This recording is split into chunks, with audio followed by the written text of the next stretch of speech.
The Burial of the Rats by Bram Stoker. Leaving Paris by the Orleans road, cross the Enceinte, and turning to the right, you find yourself in a somewhat wild and not at all savory district. Right and left, before and behind, on every side rise great heaps of dust and waste, accumulated by the process of time. Paris has its night as well as its day life, and the sojourner who enters his hotel in the Rue de Rivoli or the Rue Saint-Honoré late at night or leaves it early in the morning can guess, in coming near Montrouge, if he has not done so already, the purpose of those great wagons that look like boilers on wheels, which he finds halting everywhere as he passes. Every city has its peculiar institutions created out of its own needs, and one of the most notable institutions of Paris is its rag-picking population. In the early morning, and Parisian life commences at an early hour, may be seen in most streets standing on the pathway opposite every court and alley and between every few houses, as still in some American cities, even in parts of New York, large wooden boxes into which the domestics or tenement holders empty the accumulated dust of the past day. Round these boxes gather and pass on, when the work is done, to fresh fields of labor and pastures new, squalid, hungry-looking men and women, the implements of whose craft consist of a coarse bag or basket slung over the shoulder, and a little rake with which they turn over and probe and examine in the minutest manner the dust-bins. They pick up and deposit in their baskets, by aid of their rakes, whatever they may find, with the same facility as a Chinaman uses his chopsticks. Paris is a city of centralization, and centralization and classification are closely allied. In the early times, when centralization is becoming a fact, its forerunner is classification. All things which are similar or analogous become grouped together, and from the grouping of groups rises one whole or central point. We see radiating many long arms with innumerable tentaculi, and in the center rises a gigantic head with a comprehensive brain and keen eyes to look on every side, and ears sensitive to hear, and a voracious mouth to swallow. Other cities resemble all the birds and beasts and fishes whose appetites and digestions are normal. Paris alone is the analogal apotheosis of the octopus. Product of centralization carried to an ad absurdum, it fairly represents the devil-fish, and in no respects is the resemblance more curious than in the similarity of the digestive apparatus. Those intelligent tourists who, having surrendered their individuality into the hands of Messrs. Cook or Gauzet, do Paris in 3 days, are often puzzled to know how it is that the dinner which in London would cost about 6 shillings can be had for 3 francs in a café in the Palais Royal. They need have no more wonder if they will but consider the classification which is a theoretic specialty of the Parisian life, and adopt all round the fact from which the chiffonier has his genesis. The Paris of 1850 was not like the Paris of today, and those who see the Paris of Napoleon and Baron Haussmann can hardly realize the existence of the state of things 45 years ago. Amongst other things, however, which have not changed are those districts where the waste is gathered. Dust is dust all the world over, in every age, and the family likeness of dust-heaps is perfect. The traveller, therefore, who visits the environs of Montrouge can go back in fancy without difficulty to the year 1850. In this year I was making a prolonged stay in Paris. I was very much in love with a young lady who, though she returned my passion, so far yielded to the wishes of her parents that she had promised not to see me or to correspond with me for a year. I, too, had been compelled to accede to these conditions, under a vague hope of parental approval. During the term of probation I had promised to remain out of the country and not to write to my dear one until the expiration of the year. Naturally, the time went heavily with me, There was no one of my own family or circle who could tell me of Alice, and none of her own folk had, I am sorry to say, sufficient generosity to send me even an occasional word of comfort regarding her health and well-being. I spent 6 months wandering about Europe, but as I could find no satisfactory distraction in travel, I determined to come to Paris, where, at least, I could be within easy hail of London in case any good fortune should call me thither before the appointed time. That hope deferred maketh the heart sick was never better exemplified than in my case, for, in addition to the perpetual longing to see the face I loved, there was always with me a harrowing anxiety lest some accident should prevent me showing Alice in due time that I had, throughout the long period of probation, been faithful to her trust and my own love. Thus, every adventure which I undertook had a fierce pleasure of its own, for it was fraught with possible consequences greater than it would have ordinarily borne. Like all travellers, I exhausted the places of most interest in the first month of my stay, and was driven in the second month to look for amusement whithersoever I might. Having made sundry journeys to the better-known suburbs, I began to see that there was a terra incognita, in so far as the guide-book was concerned, in the social wilderness lying between these attractive points. Accordingly, I began to systematize my researches, and each day took up the thread of my exploration at the place where I had on the previous day dropped it. In process of time, my wanderings led me near Montrouge, and I saw that hereabouts lay the Ultima Thule of special exploration, a country as little known as that round the source of the White Nile. And so I determined to investigate philosophically the chiffonier, his habitat, his life, and his means of life. The job was an unsavoury one, difficult of the accomplishment, and with little hope of adequate reward.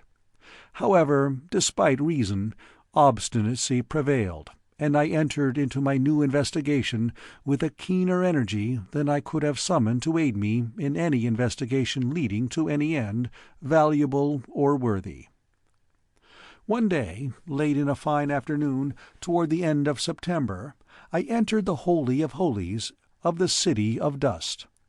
The place was evidently the recognized abode of a number of chiffoniers, for some sort of arrangement was manifested in the formation of the dust heaps near the road. I passed amongst these heaps, which stood like orderly sentries, determined to penetrate further and trace dust to its ultimate location. As I passed along, I saw behind the dust heaps of a few forms that flitted to and fro, evidently watching with interest the advent of any stranger to such a place. The district was like a small Switzerland, and as I went forward, my tortuous course shut out the path behind me. Presently I got into what seemed a small city or community of chiffoniers. There were a number of shanties or huts, such as may be met with in the remote parts of the Bog of Allen, rude places with wattled walls plastered with mud and roofs of rude thatch made from stable refuse, such places as one would not like to enter for any consideration, and which, even in water-colour, could only look picturesque if judiciously treated. In the midst of these huts was one of the strangest adaptations, I cannot say habitations, I had ever seen. An immense old wardrobe, the colossal remnant of some boudoir of Charles VII or Henry II, had been converted into a dwelling-house. The double doors lay open, so that the entire menage was open to public view. In the open half of the wardrobe was a common sitting-room of some 4 feet by 6, in which sat, smoking their pipes round a charcoal brazier, no fewer than 6 old soldiers of the First Republic, with their uniforms torn and worn threadbare. Evidently they were of the mauvais sujet class. Their blear eyes and limp jaws told plainly of a common love of absinthe, and their eyes had that haggard, worn look which stamps the drunkard at his worst, and that look of slumbering ferocity which follows hard in the wake of drink. The other side stood as of old, with its shelves intact, save that they were cut to half their depth, and in each shelf, of which there were 6, was a bed made with rags and straw. The half-dozen of worthies who inhabited this structure looked at me curiously as I passed, and when I looked back after going a little way I saw their heads together in a whispered conference. I did not like the look of this at all, for the place was very lonely, and the men looked very, very villainous. However, I did not see any cause for fear, and went on my way, penetrating further and further into the Sahara. The way was tortuous to a degree, and from going round in a series of semicircles, as one goes in skating with the Dutch roll, I got rather confused with regard to the points of the compass. When I had penetrated a little way, I saw, as I turned the corner of a half-made heap, sitting on a heap of straw, an old soldier with a threadbare coat. "Hello," I said to myself, "the First Republic is well represented here in its soldiery." As I passed him, the old man never even looked up at me, but gazed on the ground with stolid persistency. Again I remarked to myself, "See what a life of rude warfare can do. This old man's curiosity is a thing of the past." When I had gone a few steps, however, I looked back suddenly and saw that the curiosity was not dead, for the veteran had raised his head and was regarding me with a very queer expression. He seemed to me to look very like one of the 6 worthies in the press. When he saw me looking he dropped his head, and without thinking further of him I went on my way, satisfied that there was a strange likeness between these old warriors. Presently I met another old soldier in a similar manner. He, too, did not notice me whilst I was passing. By this time it was getting late in the afternoon, and I began to think of retracing my steps. Accordingly I turned to go back, but could see a number of tracks leading between different mounds, and could not ascertain which of them I should take. In my perplexity I wanted to see someone of whom to ask the way, but could see no one. I determined to go on a few mounds further, and so try to see someone, not a veteran. I gained my object, for after going a couple of 100 yards I saw before me a single shanty such as I had seen before, with, however, the difference that this was not one for living in, but merely a roof with 3 walls, open in front. From the evidences which the neighbourhood exhibited, I took it to be a place for sorting. Within it was an old woman, wrinkled and bent with age. I approached her to ask the way. She rose as I came close, and I asked her my way. She immediately commenced a conversation, and it occurred to me that here in the very centre of the kingdom of dust was the place to gather details of the history of Parisian rag-picking, particularly as I could do so from the lips of one who looked like the oldest inhabitant. I began my inquiries, and the old woman gave me most interesting answers. She had been one of the citeuses who sat daily before the guillotine, and had taken an active part among the women who signalized themselves by their violence in the Revolution. While we were talking, she said suddenly, "But monsieur must be tired standing," and dusted a rickety old stool for me to sit down. I hardly liked to do so for many reasons, but the poor old woman was so civil that I did not like to run the risk of hurting her by refusing, and, moreover, the conversation of one who had been at the taking of the Bastille was so interesting that I sat down, and so our conversation went on. While we were talking, an old man, older and more bent and wrinkled even than the woman, appeared from behind the shanty. "Here is Pierre," said she. "Monsieur can hear stories now if he wishes, for Pierre was in everything, from the Bastille to Waterloo." The old man took another stool at my request, and we plunged into a sea of revolutionary reminiscences. This old man, albeit clothed like a scarecrow, was like any one of the 6 veterans.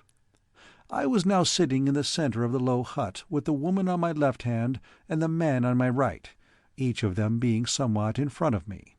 The place was full of all sorts of curious objects of lumber, and of many things that I wished far away. In one corner was a heap of rags which seemed to move from the number of vermin it contained, and in the other a heap of bones whose odour was something shocking. Every now and then, glancing at the heaps, I could see the gleaming eyes of some of the rats which infested the place. These loathsome objects were bad enough, but what looked even more dreadful was an old butcher's axe with an iron handle stained with clots of blood, leaning up against the wall on the right-hand side. Still, these things did not give me much concern.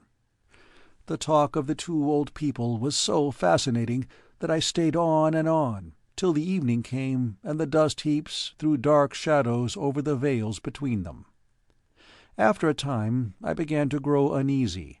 I could not tell how or why, but somehow I did not feel satisfied. Uneasiness is an instinct and means warning. The psychic faculties are often the sentries of the intellect, and when they sound alarm, the reason begins to act, although perhaps not consciously. This was so with me. I began to bethink me where I was and by what surrounded, and to wonder how I should fare in case I should be attacked. And then the thought suddenly burst upon me, although without any overt cause, that I was in danger. Prudence whispered, "Be still and make no sign." And so I was still and made no sign, for I knew that 4 cunning eyes were on me. 4 eyes, if not more. My God, what a horrible thought! The whole shanty might be surrounded on 3 sides with villains.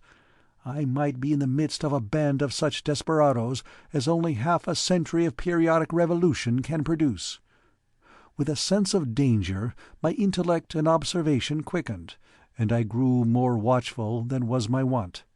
I noticed that the old woman's eyes were constantly wandering toward my hands. I looked at them too. I saw the cause: my rings. On my left little finger I had a large signet, and on the right a good diamond. I thought that if there was any danger my first care was to avert suspicion. Accordingly, I began to work the conversation round to rag-picking, to the drains, of the things found there, and so, by easy stages, to jewels. Then, seizing a favourable opportunity, I asked the old woman if she knew anything of such things. She answered that she did, a little. I held out my right hand, and, showing her the diamond, asked her what she thought of that. She answered that her eyes were bad, and she stooped over my hand. I said as nonchalantly as I could, "Pardon me, you will see better thus," and, taking it off, handed it to her. An unholy light came into her withered old face as she touched it. She stole one glance at me, swift and keen as a flash of lightning. She bent over the ring for a moment, her face quite concealed, as though examining it. The old man looked straight out of the front of the shanty before him, at the same time fumbling in his pockets and producing a screw of tobacco in a paper and a pipe, which he proceeded to fill. I took advantage of the pause, and the momentary rest from the searching eyes on my face, to look carefully round the place, now dim and shadowy in the gloaming. There still lay all the heaps of varied reeking foulness.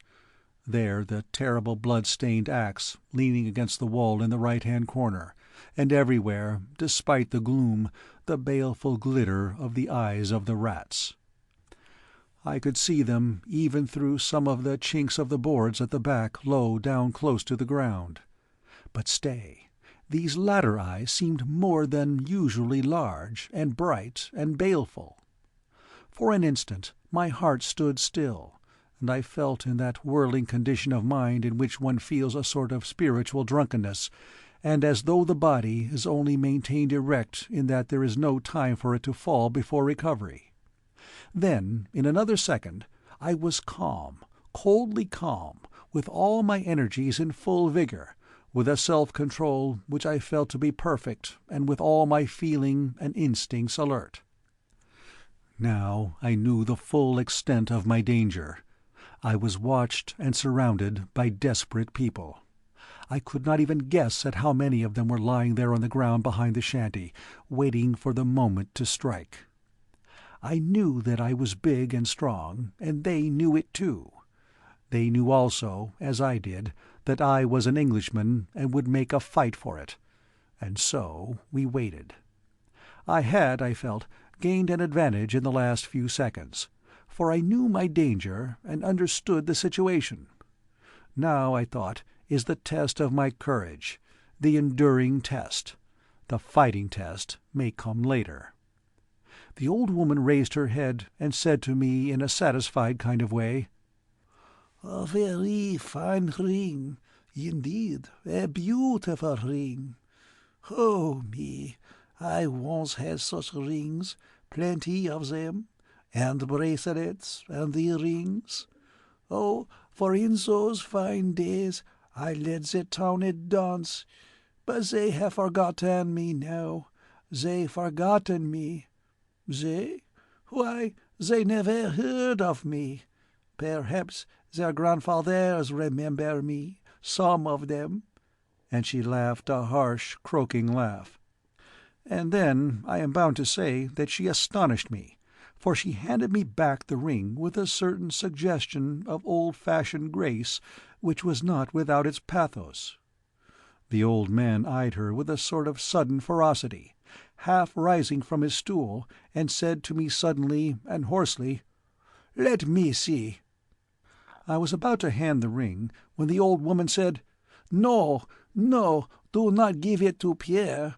Pierre is eccentric. He loses things, and such a pretty ring." "Cut!" said the old man savagely.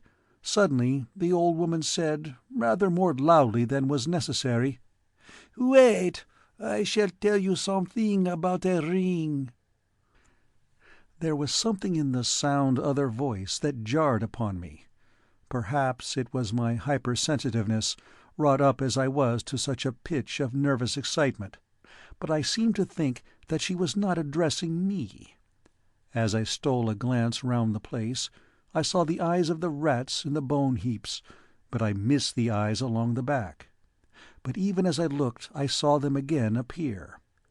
The old woman's "Wait!" had given me a respite from attack, and the men had sunk back to their reclining position. "I once lost a ring, a beautiful diamond hoop that had belonged to a queen, and which was given to me by a farmer of the taxes, who afterwards cut his throat because I sent him away. I thought it must have been stolen, and taxed my people, but I could get no trace. The police came and suggested that it had found its way to the drain. We descended, I in my fine clothes, for I would not trust them with my beautiful ring. I know more of the drain since then, and of the rats too, but I shall never forget the horror of that place, alive with blazing eyes, a wall of them just outside the light of our torches. Well, we got beneath my house. We searched the outlet of the drain, and there, in the filth, found my ring, and we came out. But we found something else before we came. As we were coming toward the opening, a lot of sewer rats, human ones this time, came toward us. They told the police that one of their number had gone into the drain, but had not returned. He had gone in only shortly before we had, and, if lost, could hardly be far off. They asked help to seek him, so we turned back. They tried to prevent me going, but I insisted. It was a new excitement, and I had not recovered my ring. Not far did we go till we came on something.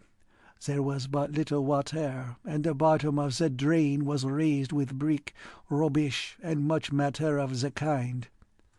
He had made a fight for it, even when his torch had gone out, but they were too many for him. They had not been long about it. The bones were still warm, but they were picked clean. They had not been long about it. The bones were still warm, but they were picked clean. They had even eaten their own dead ones, and there were bones of rats as well as of the men.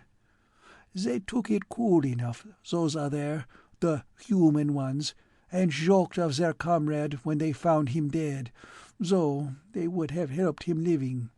Bah! What matters it, life or death? "And had you no fear?" I asked her.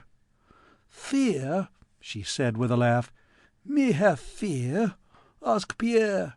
But I was younger then, and as I came through that horrible drain with its wall of greedy eyes, always moving with the circle of the light from the torches, I did not feel easy.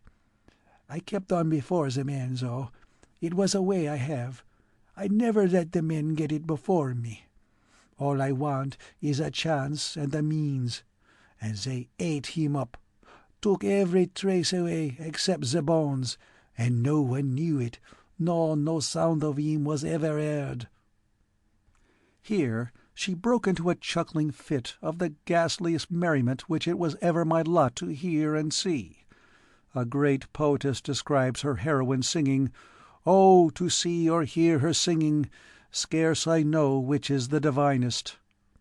And I can apply the same idea to the old crone, in all save the divinity, for I scarce could tell which was the most hellish, the harsh, malicious, satisfied, cruel laugh, or the leering grin, and the horrible square opening of the mouth like a tragic mask, and the yellow gleam of the few discoloured teeth in the shapeless gums. In that laugh, and with that grin and the chuckling satisfaction, I knew as well as if it had been spoken to me in words of thunder that my murder was settled, and the murderers only bided the proper time for its accomplishment. I could read between the lines of her gruesome story the commands to her accomplices. "Wait," she seemed to say, "bide your time. I shall strike the first blow. Find the weapon for me, and I shall make the opportunity. He shall not escape. Keep him quiet, and then no one will be wiser. There will be no outcry, and the rats will do their work." It was growing darker and darker. The night was coming. I stole a glance round the shanty. Still all the same. The bloody axe in the corner, the heaps of filth, and the eyes on the bone heaps and in the crannies of the floor. Pierre had been still ostensibly filling his pipe. He now struck a light and began to puff away at it. The old woman said, "Dear heart, how dark it is! Pierre, like a good lad, light the lamp." Pierre got up, and with the lighted match in his hand touched the wick of a lamp which hung at one side of the entrance to the shanty, and which had a reflector that threw the light all over the place. It was evidently that which was used for their sorting at night. "Not that, stupid! Not that! The lantern!" she called out to him. He immediately blew it out, saying, "All right, mother, I'll find it." And he hustled about the left corner of the room, the old woman saying through the darkness, "The lantern! The lantern! Oh, that is the light that is most useful to us poor folks. The lantern was the friend of the Revolution. It is the friend of the chiffonnier. It helps us when all else fails." Hardly had she said the word when there was a kind of creaking of the whole place, and something was steadily dragged over the roof. Again I seemed to read between the lines of her words. I knew the lesson of the lantern. One of you get on the roof with a noose and strangle him as he passes out if we fail within. As I looked out of the opening I saw the loop of a rope outlined black against the lurid sky. I was now indeed beset. Pierre was not long in finding the lantern. I kept my eyes fixed through the darkness on the old woman. Pierre struck his light, and by its flash I saw the old woman raise from the ground beside her, where it had mysteriously appeared, and then hide in the folds of her gown, a long sharp knife or dagger. It seemed to be like a butcher's sharpening iron, fine to a keen point. The lantern was lit. "Bring it here, Pierre," she said. "Place it in the doorway, where we can see it.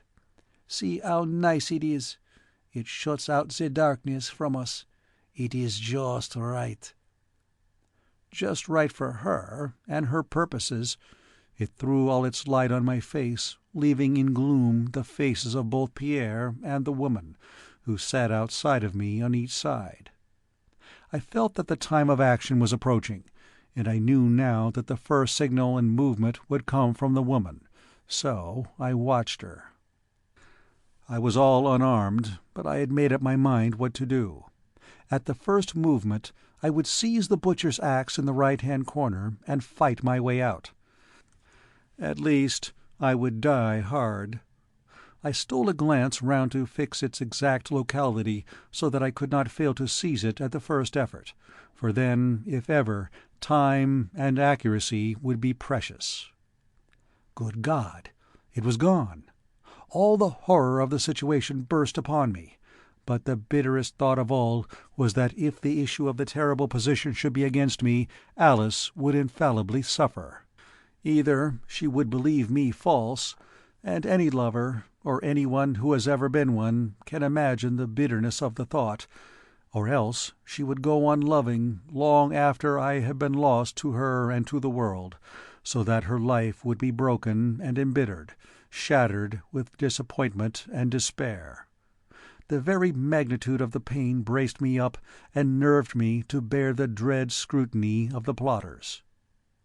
I think I did not betray myself. The old woman was watching me as a cat does a mouse. She had her right hand hidden in the folds of her gown, clutching, I knew, that long, cruel-looking dagger. Had she seen any disappointment in my face, she would, I felt, have known that the moment had come, and would have sprung on me like a tigress, certain of taking me unprepared. I looked out into the night, and there I saw new cause for danger. Before and around the hut were, at a little distance, some shadowy forms. They were quite still, but I knew that they were all alert and on guard. Small chance for me now in that direction. Again I stole a glance round the place. In moments of great excitement and of great danger, which is excitement, the mind works very quickly, and the keenness of the faculties which depend on the mind grows in proportion. I now felt this. In an instant I took in the whole situation. I saw that the axe had been taken through a small hole made in one of the rotten boards. How rotten they must be to allow of such a thing being done without a particle of noise. The hut was a regular murder trap, and was guarded all around. A garroter lay on the roof ready to entangle me with his noose if I should escape the dagger of the old hag. In front the way was guarded by I know not how many watchers, and at the back was a row of desperate men. I had seen their eyes still through the crack in the boards of the floor when last I looked, as they lay prone waiting for the signal to start erect. If it was to be ever, now for it. As nonchalantly as I could, I turned slightly on my stool so as to get my right leg well under me. Then, with a sudden jump, turning my head and guarding it with my hands, and with the fighting instinct of the knights of old, I breathed my lady's name and hurled myself against the back wall of the hut. Watching as they were, the suddenness of my movement surprised both Pierre and the old woman. As I crashed through the rotten timbers, I saw the old woman rise with a leap like a tiger, and heard her low gasp of baffled rage. My feet lit on something that moved, and as I jumped away, I knew that I had stepped on the back of one of the row of men lying on their faces outside the hut. I was torn with nails and splinters, but otherwise unhurt. Breathless, I rushed up the mound in front of me, hearing as I went the dull crash of the shanty as it collapsed into a mass. It was a nightmare climb. The mound, though but low, was awfully steep, and with each step I took, the mass of dust and cinders tore down with me and gave way under my feet. The dust rose and choked me. It was sickening, fetid, awful. But my climb was, I felt, for life or death, and I struggled on. The seconds seemed hours, but the few moments I had in starting, combined with my youth and strength, gave me a great advantage, and though several forms struggled after me in deadly silence which was more dreadful than any sound, I easily reached the top. Since then I have climbed the cone of Vesuvius, and as I struggled up that dreary steep amid the sulphurous fumes and memory of that awful night at Montrouge came back to me so vividly that I almost grew faint. The mound was one of the tallest in the region of dust, and as I struggled to the top, panting for breath and with my heart beating like a sledge-hammer, I saw away to my left the dull red gleam of the sky, and nearer still the flash of lights. Thank God! I knew where I was now, and where lay the road to Paris. For 2 or 3 seconds I paused and looked back. My pursuers were still well behind me, but struggling up resolutely, and in deadly silence. Beyond, the shanty was a wreck, a mass of timber and moving forms. I could see it well, for flames were already bursting out. The rags and straw had evidently caught fire from the lantern. Still silence there, not a sound. These old wretches could die game anyhow. I had no time for more than a passing glance, for as I cast an eye round the mound preparatory to making my descent, I saw several dark forms rushing round on either side to cut me off on my way. It was now a race for life. They were trying to head me on my way to Paris, and with the instinct of the moment I dashed down to the right-hand side. I was just in time, for, though I came as it seemed to me down the steep in a few steps, the wary old men who were watching me turned back, and one, as I rushed by into the opening between the 2 mounds in front, almost struck me a blow with that terrible butcher's axe. There could surely not be 2 such weapons about. Then began a really horrible chase. I easily ran ahead of the old men, and even when some younger ones and a few women joined in the hunt, I easily distanced them. But I did not know the way, and I could not even guide myself by the light in the sky, for I was running away from it. I had heard that, unless of conscious purpose, hunted men turn always to the left, and so I found it now. And so, I suppose, knew also my pursuers, who were more animals than men, and with cunning or instinct had found out such secrets for themselves. For on finishing a quick spurt, after which I intended to take a moment's breathing space, I suddenly saw ahead of me 2 or 3 forms swiftly passing behind a mound to the right. I was in the spider's web now, indeed. But with the thought of this new danger came the resource of the hunted, and so I darted down the next turning to the right. I continued in this direction for some 100 yards, and then, making a turn to the left again, felt certain that I had, at any rate, avoided the danger of being surrounded. But not of pursuit, for on came the rabble after me, steady, dogged, relentless, and still in grim silence. In the greater darkness, the mounds seemed now to be somewhat smaller than before, although, for the night was closing, they looked bigger in proportion. I was now well ahead of my pursuers, so I made a dart up the mound in front. Oh, joy of joys! I was close to the edge of this inferno of dust-heaps. Away behind me, the red light of Paris in the sky, and towering up behind rose the heights of Montmartre, a dim light with here and there brilliant points like stars. Restored to vigor in a moment, I ran over the few remaining mounds of decreasing size, and found myself on the level land beyond. Even then, however, the prospect was not inviting. All before me was dark and dismal, and I had evidently come on one of those dank, low-lying waste places which are found here and there in the neighbourhood of great cities. Places of waste and desolation, where the space is required for the ultimate agglomeration of all that is noxious, and the ground is so poor as to create no desire of occupancy even in the lowest squatter. With eyes accustomed to the gloom of the evening, and away now from the shadows of those dreadful dust-heaps, I could see much more easily than I could a little while ago. It might have been, of course, that the glare in the sky of the lights of Paris, though the city was some miles away, was reflected here. Howsoever it was, I saw well enough to take bearings for certainly some little distance around me. In front was a bleak, flat waste that seemed almost dead level, with here and there the dark shimmering of stagnant pools.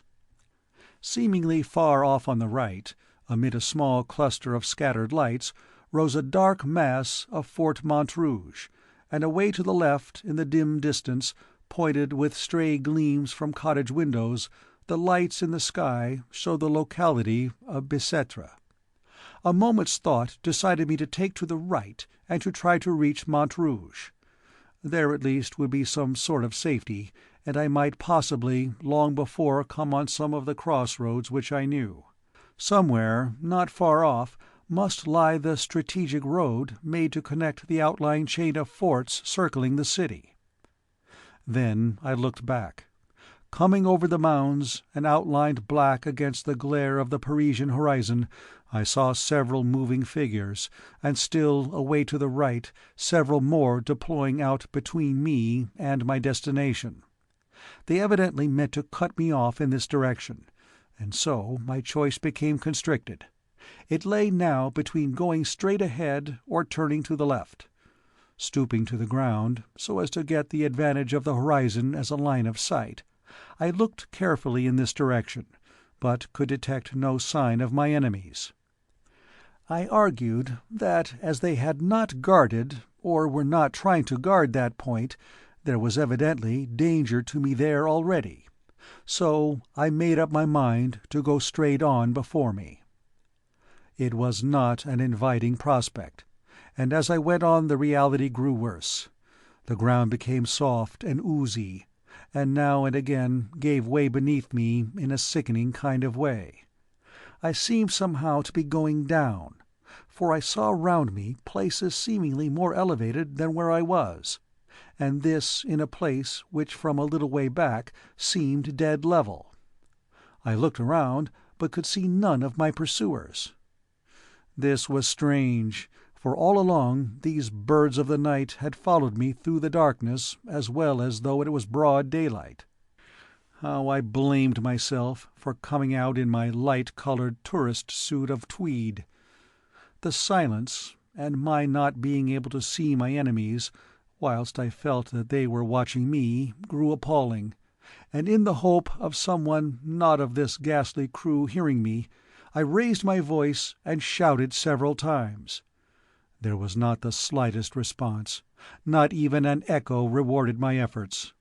For a while I stood stock still and kept my eyes in one direction.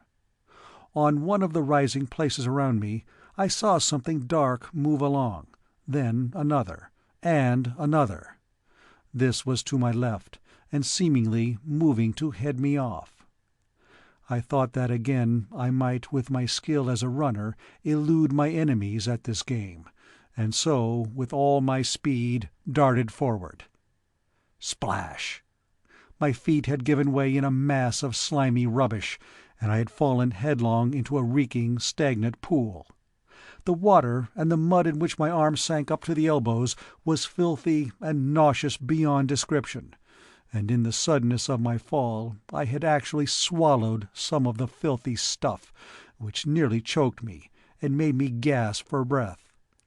Never shall I forget the moments during which I stood trying to recover myself, almost fainting from the fetid odor of the filthy pool, whose white mist rose ghost-like around. Worst of all, with the acute despair of the hunted animal, when he sees the pursuing pack closing on him, I saw before my eyes, whilst I stood helpless, the dark forms of my pursuers moving swiftly to surround me. It is curious how our minds work on odd matters, even when the energies of thought are seemingly concentrated on some terrible and pressing need. I was in momentary peril of my life. My safety depended on my action, and my choice of alternatives coming now with almost every step I took. And yet I could not but think of the strange, dogged persistency of these old men. Their silent resolution, their steadfast, grim persistency, even in such a cause, commanded, as well as fear, even a measure of respect. What must they have been in the vigor of their youth? I could understand now that whirlwind rush on the bridge of Arcola, that scornful exclamation of the Old Guard at Waterloo. Unconscious celebration has its own pleasures, even at such moments. But, fortunately, it does not in any way clash with the thought from which action springs. I realized at a glance that so far I was defeated in my object. My enemies as yet had won. They had succeeded in surrounding me on 3 sides, and were bent on driving me off to the left hand, where there was already some danger for me, for they had left no guard. I accepted the alternative. It was a case of Hobson's choice and run. I had to keep to the lower ground, for my pursuers were on the higher places. However, though the ooze and broken ground impeded me, my youth and training made me able to hold my ground, and by keeping a diagonal line I not only kept them from gaining on me, but even began to distance them. This gave me new heart and strength, and by this time habitual training was beginning to tell, and my second wind had come. Before me the ground rose slightly. I rushed up the slope, and found before me a waste of watery slime, with a low dike or bank looking black and grim beyond.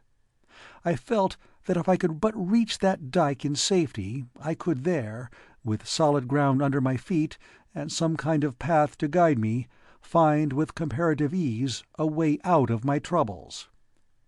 After a glance right and left, and seeing no one near, I kept my eyes for a few minutes to their rightful work of aiding my feet, whilst I crossed the swamp. It was rough, hard work, but there was little danger, merely toil, and a short time took me to the dike.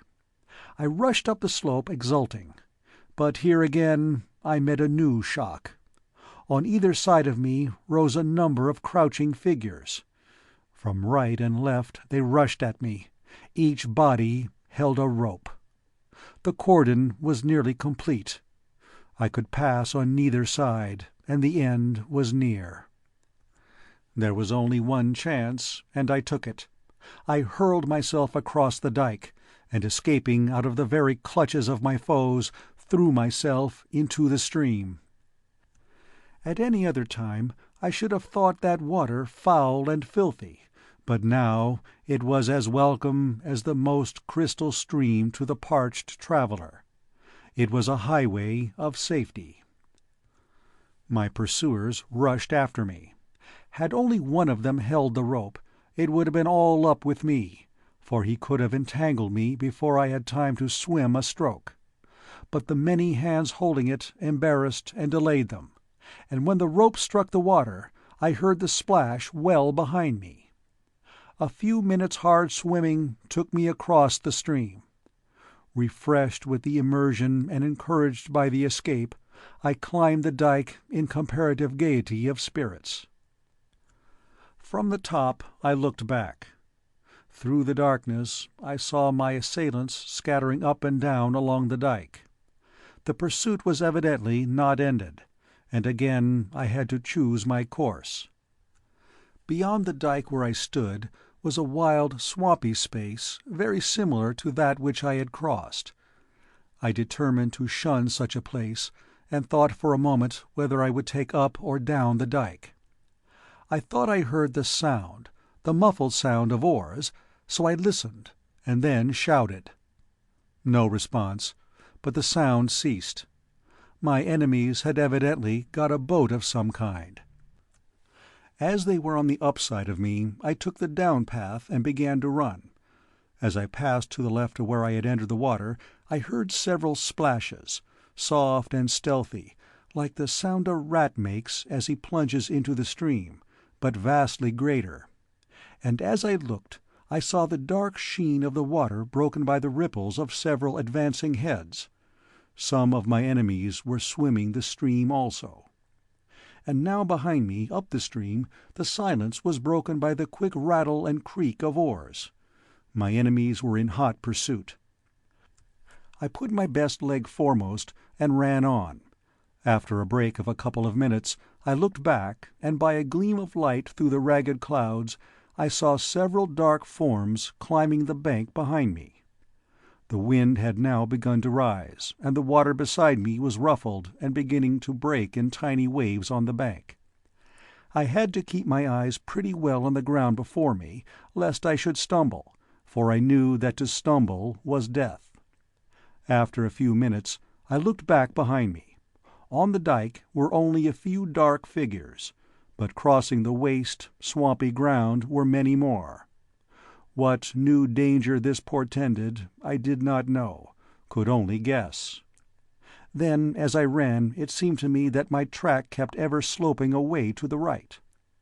I looked up ahead and saw that the river was much wider than before, and that the dyke on which I stood fell quite away, and beyond it was another stream on whose near bank I saw some of the dark forms now across the marsh. I was on an island of some kind. My situation was now indeed terrible, for my enemies had hemmed me in on every side. Behind came the quickening roll of the oars, as though my pursuers knew that the end was close. Around me on every side was desolation. There was not a roof or light, as far as I could see.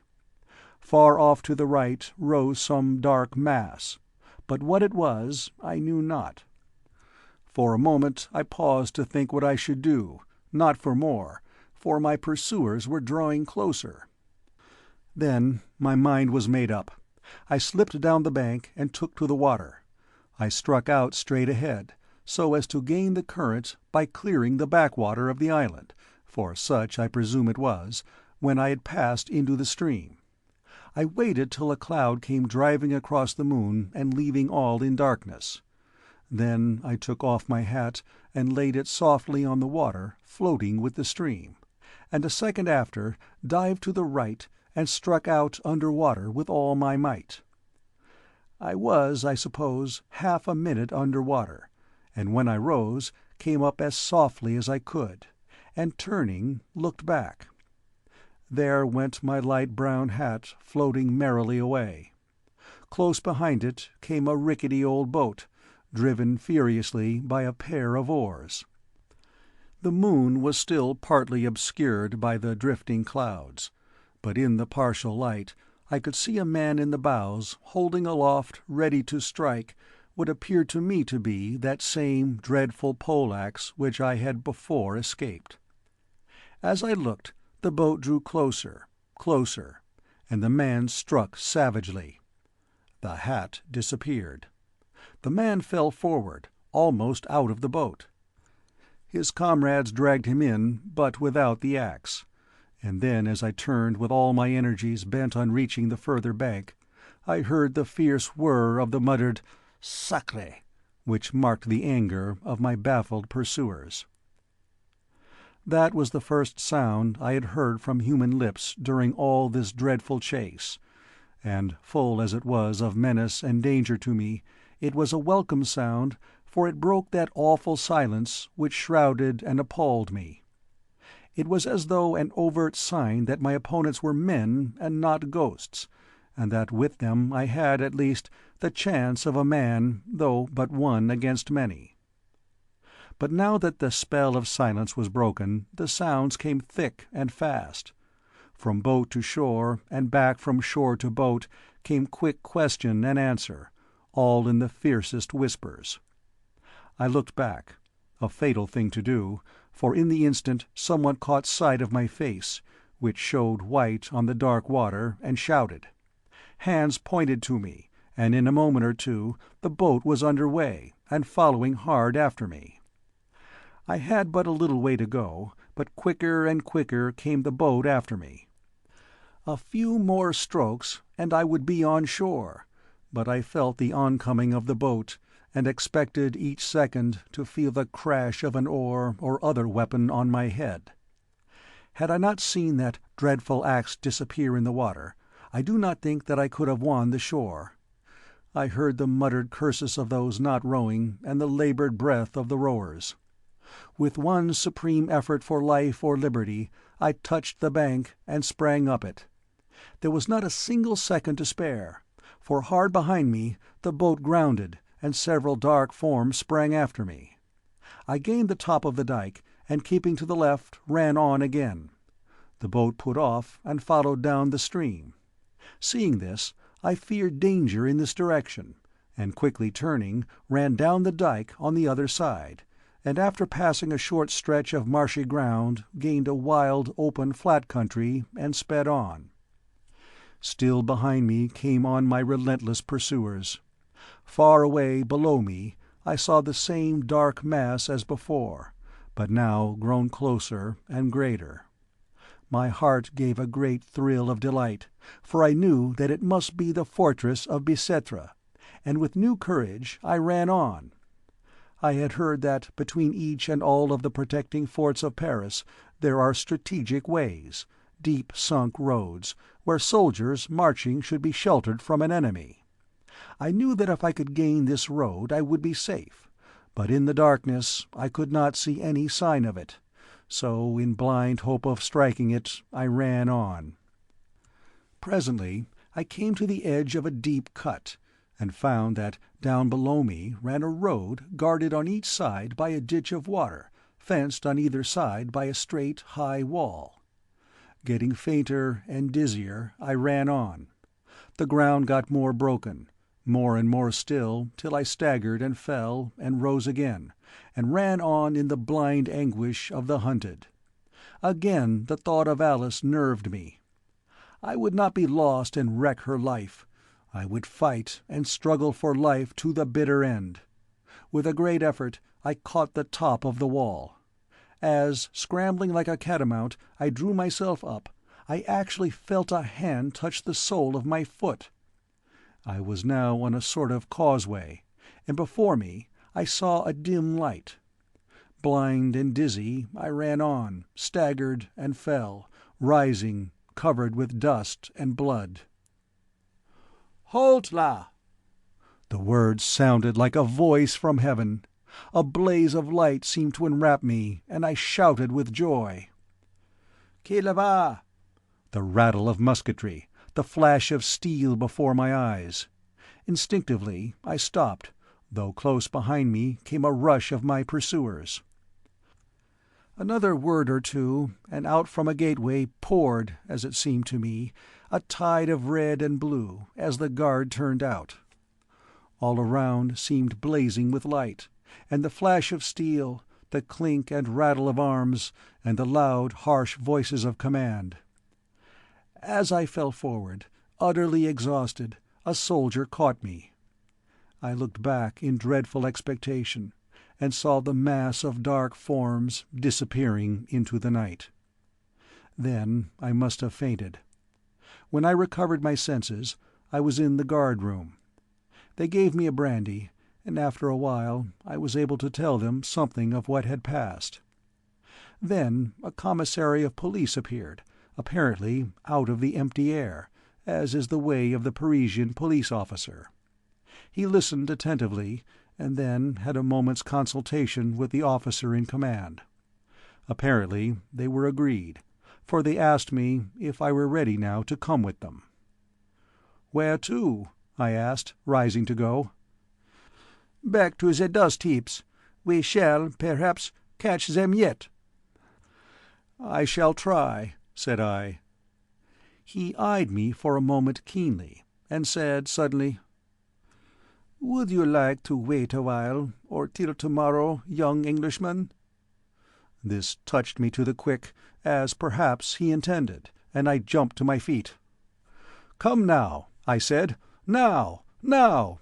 An Englishman is always ready for his duty." The commissary was a good fellow, as well as a shrewd one. He slapped my shoulder kindly. "Brave garçon," he said. "Forgive me, but I knew what you would do most good. The guard is ready. Come!"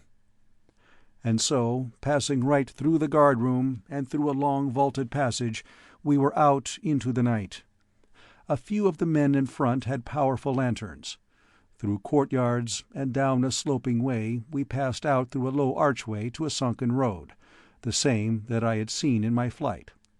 The order was given to get at the double, and with a quick, springing stride, half run, half walk, the soldiers went swiftly along.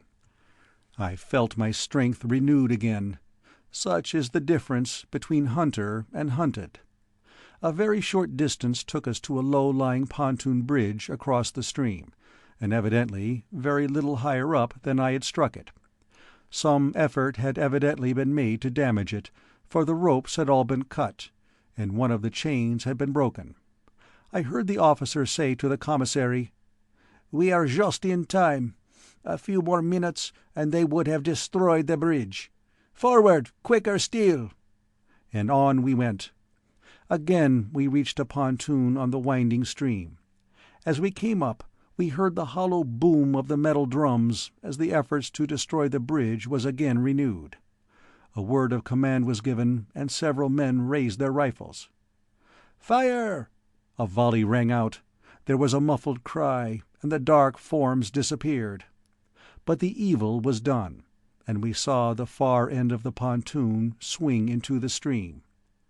This was a serious delay, and it was nearly an hour before we had renewed ropes and restored the bridge sufficiently to allow us to cross. We renewed the chase. Quicker we went toward the dust heaps. After a time we came to a place that I knew. There were the remains of a fire. A few smouldering wood ashes still cast a red glow, but the bulk of the ashes were cold. I knew the site of the hut and the hill behind it up which I had rushed, and in the flickering glow the eyes of the rats still shone with a sort of phosphorescence. The commissary spoke a word to the officer, and he cried, "Halt!" The soldiers were ordered to spread around and watch, and then we commenced to examine the ruins. The commissary himself began to lift away the charred boards and rubbish. These the soldiers took and piled together. Presently he started back, then bent down, and rising beckoned me. "See," he said. It was a gruesome sight. There lay a skeleton face downwards, a woman by the lines, an old woman by the coarse fibre of the bone. Between the ribs rose a long spike-like dagger made from a butcher's sharpening knife, its keen point buried in the spine. "You will observe," said the commissary to the officer and to me as he took out his notebook, "that the woman must have fallen on her dagger. The rats are many here. See, their eyes glistening among that heap of bones. And you will also notice," I shuddered as he placed his hand on the skeleton, "that but little time was lost by them, for the bones are scarcely cold." There was no other sign of anyone near, living or dead. And so, deploying again into line, the soldiers passed on. Presently we came to the hut made of the old wardrobe. We approached. In 5 of the 6 compartments was an old man sleeping so soundly that even the glare of the lanterns did not wake them. Old and grim and grizzled they looked, with their gaunt, wrinkled, bronzed faces and their white moustaches. The officer called out harshly and loudly a word of command, and in an instant each one of them was on his feet before us and standing at attention. "What do you hear?" "We sleep," was the answer. "Where are the other chiffoniers?" asked the commissary. "Gone to work." "And you?" "We are on guard." "Peste!" laughed the officer grimly, as he looked at the old men one after the other in the face, and added with cool, deliberate cruelty, "Asleep on duty! Is this the manner of the old guard? No wonder, then, a Waterloo." By the gleam of the lantern I saw the grim old faces grow deadly pale, and almost shuddered at the look in the eyes of the old men as the laugh of the soldiers echoed the grim pleasantry of the officer. I felt in that moment that I was in some measure avenged. For a moment they looked as if they would throw themselves on the taunter, but years of their life had schooled them, and they remained still. "You are but 5, said the commissary. "Where is the 6th?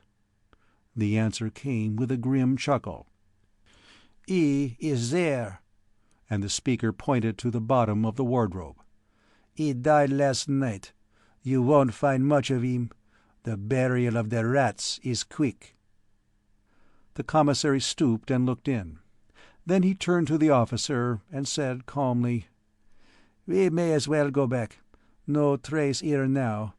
Nothing to prove that man was the one wounded by your soldiers' bullets. Probably they murdered him to cover up the trace. See." Again he stooped and placed his hands on the skeleton. "The rats wear quickly, and they are many. These bones are warm." I shuddered, and so did many more of those around me. "Form!" said the officer, and so in marching order, with the lantern swinging in front and the manacled veterans in the midst, with steady tramp we took ourselves out of the dust heaps and turned backward to the fortress of Bicetre. My year of probation has long since ended, and Alice is my wife. But when I look back upon that trying 12-month, one of the most vivid incidents that memory recalls is that associated with my visit to the City of Dust. The End of The Burial of the Rats by Bram Stoker.